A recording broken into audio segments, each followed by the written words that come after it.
nice honor. So when Jeanette gave the talk, I was trying to reflect back. How old was I when the NITRAD program first started? I was actually in 4th grade. So this is a huge honor to be able to speak about sensors and the role that sensors are having in our daily lives. So what are sensors? So sensors are basically these little devices that collect information about the physical world. They're all around us. But one of the important components of sensing is actually the embedded systems behind it. So embedded systems are these little microprocessors and devices that take this information, do a little bit of computation and processing on it, and then ship it off to something else. And so the critical role of sensing is these embedded systems that we've been able to innovate on in the last 20 years. And now we're at a point where a lot of these things are going to become a reality. So we've seen the automobile example numerous times, but I want to still talk about that a little bit. So sensing is already around us. In fact, the modern automobile is a great example of this. If you just look at the safety features in the modern automobile, you have things like anti-lock brakes, traction control, collision avoidance, rear view cameras. These are all devices and components that heavily require sensors. In fact, the little device that you have in the passenger seat that disables the airbag was a federally funded project that basically built that capacitive sensor that it's in millions of cars already. And so there's a lot of great examples of how sensors are becoming becoming integrated into our daily lives. And these were once luxury features that are now mandated. In fact, TPMS sensors or tire pressure management sensors are going to be mandated in the next couple of years. Anti-lock braking, airbags, airbag disabling systems are all part of these things that are now available in cars, and manufacturers won't make a car without these features. And so the vision of computing now with sensors is this idea where computing is actually this notion of implicit interaction. The famous quote that I'm always inspired by is by Mark Weiser, who was the CTO of Xerox PARC in the early 90s, who said, the most profound technologies are the ones that disappear in the background, and they weave themselves in the fabric of everyday life. And so basically, this notion of sensors being able to collect data throughout the day and being able to make these decisions in the background is really going to be critical. So this notion of invisible computing. But at the same time, there's just enough information that's fed back to the person.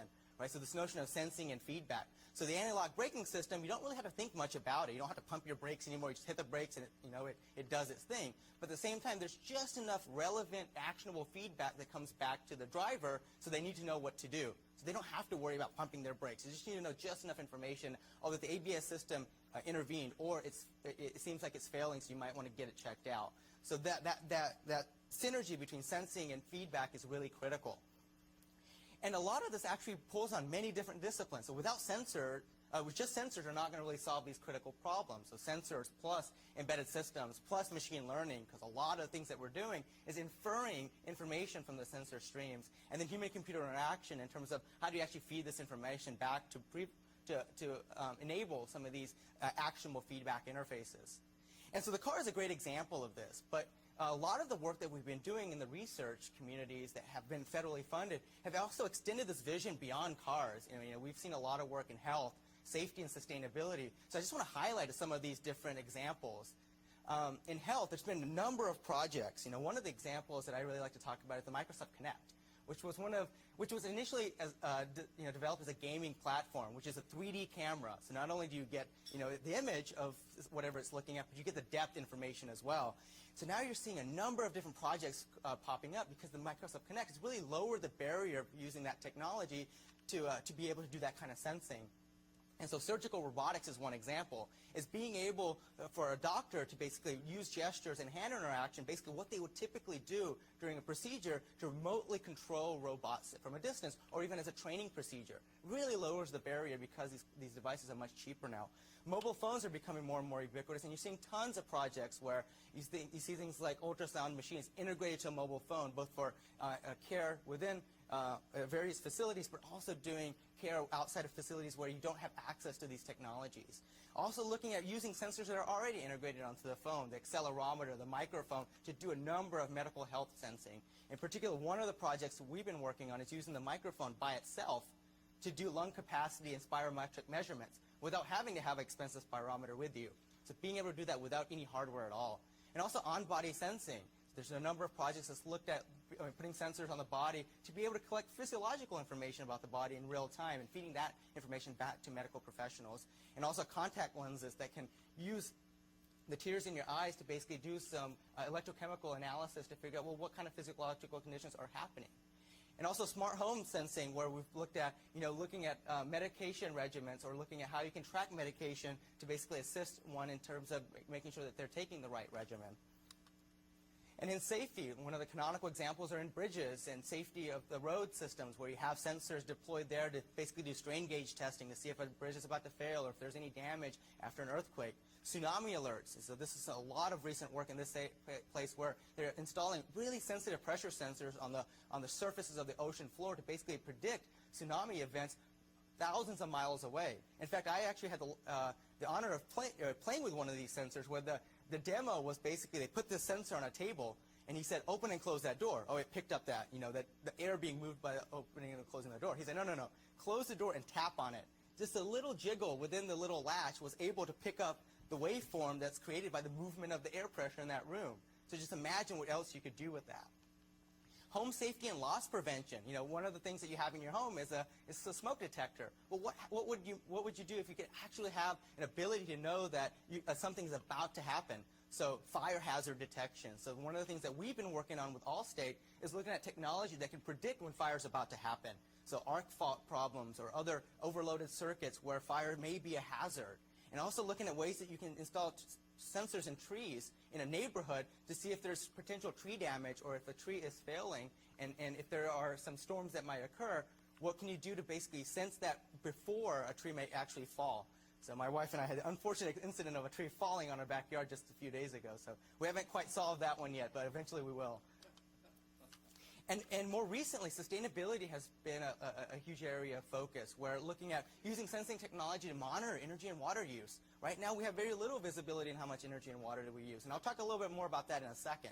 And also, automated appliances and lighting control systems to coming up with ways to reduce our consumption by taking advantage of the sensor data.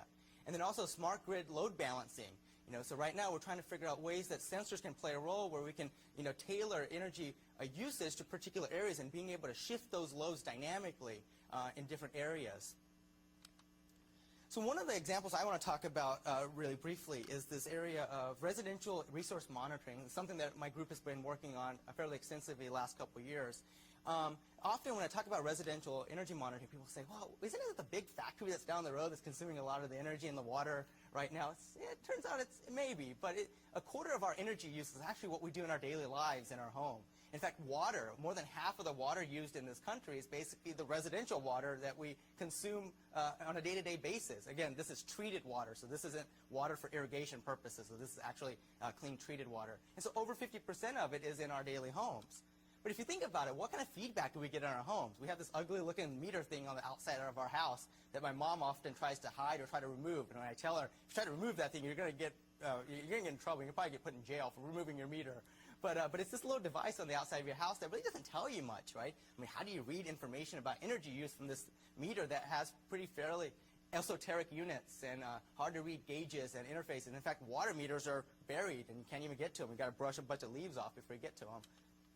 And even what you get at the end of the month is very limited, too. You get this bill that says, here's how much you owe, and here's how much energy you've consumed. And again, these units are pretty esoteric. Kilowatt hour, CCF, gallons. I mean, nobody really understands that. So that actually is an unfortunate bill that one of my colleagues received. It's a $3,000 water bill. And at the time, I got excited because I was curious what happened, but he wasn't very excited at the time. And at the bottom right, it actually says $3,000 were debited from your bank account. So you better watch out. So it turned out that he had an irrigation leak, but our billing is every other month, and so 2 months later, 60 days later, he gets this bill, and he had no clue what happened.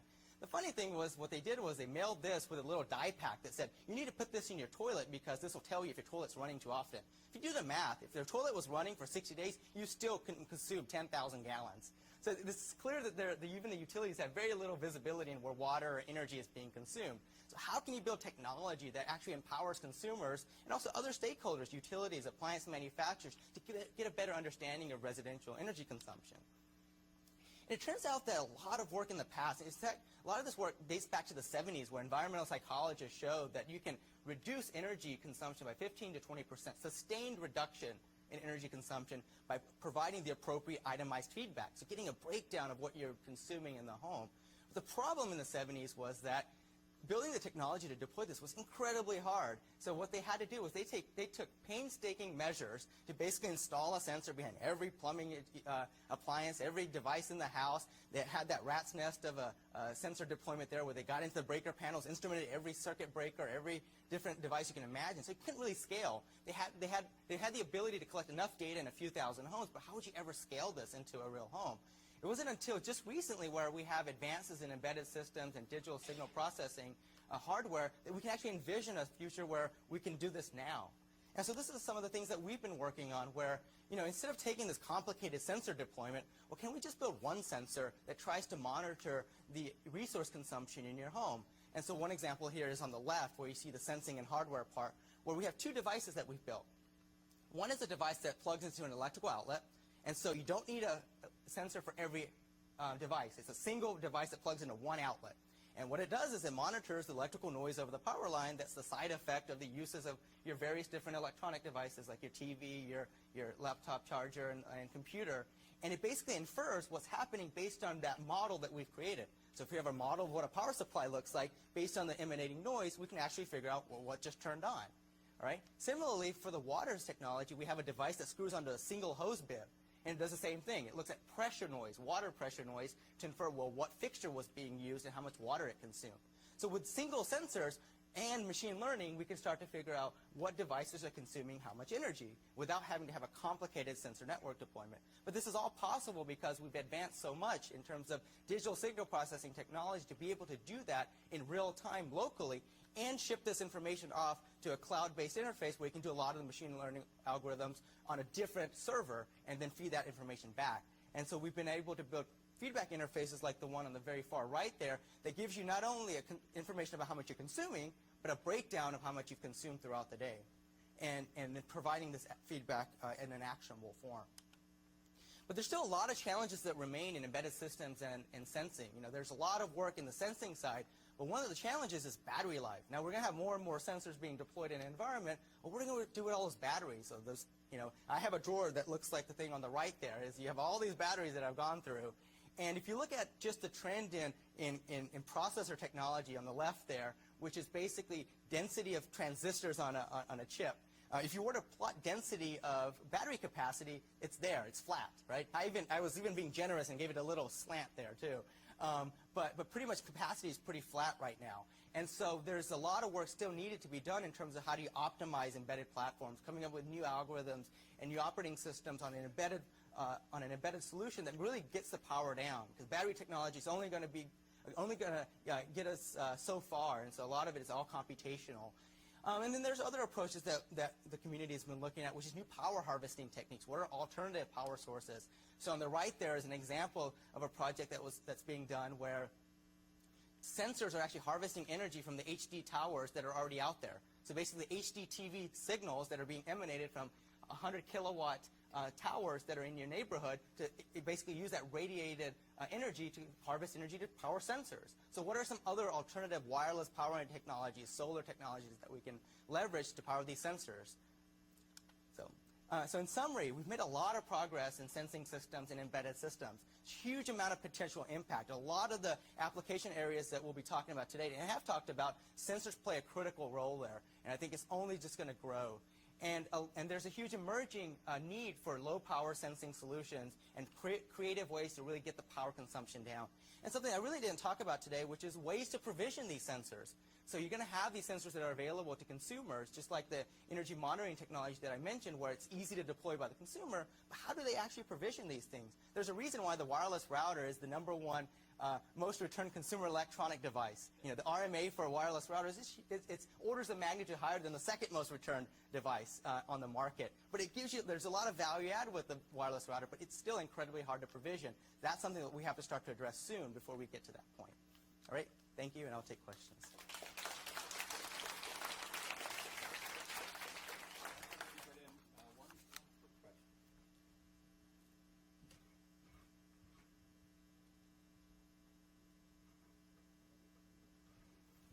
Shwetak, on the question of available power, is there any possibility that we can get away with biologically generated electricity for some of these sensors? Literally plug into the nearest tree, so to speak. Yeah. Yeah, that's actually a great example. So there's been some projects where, so in fact, you can harvest energy from a tree. So if you want to do a quick experiment at home, you get a voltmeter, put it in the tree trunk, and put the other probe in the ground. You'll actually get 10 volts out of it. So there's been work in that space as well. One of the challenges with power harvesting is that typically the power source is really dependent on the application you're deploying it for, right? So for tree sensing, it's perfect. For what we're doing with tree sensing, it works well. Solar only works outdoors. It's not going to be a sensor that's in your cabinet drawer or whatever. So that's one of the challenges is with power harvesting, it's never general purpose. It's very rarely general purpose. But yes, there's a significant amount of possibility there. Potato power. Exactly. All right, very good. Thanks again to both of our speakers.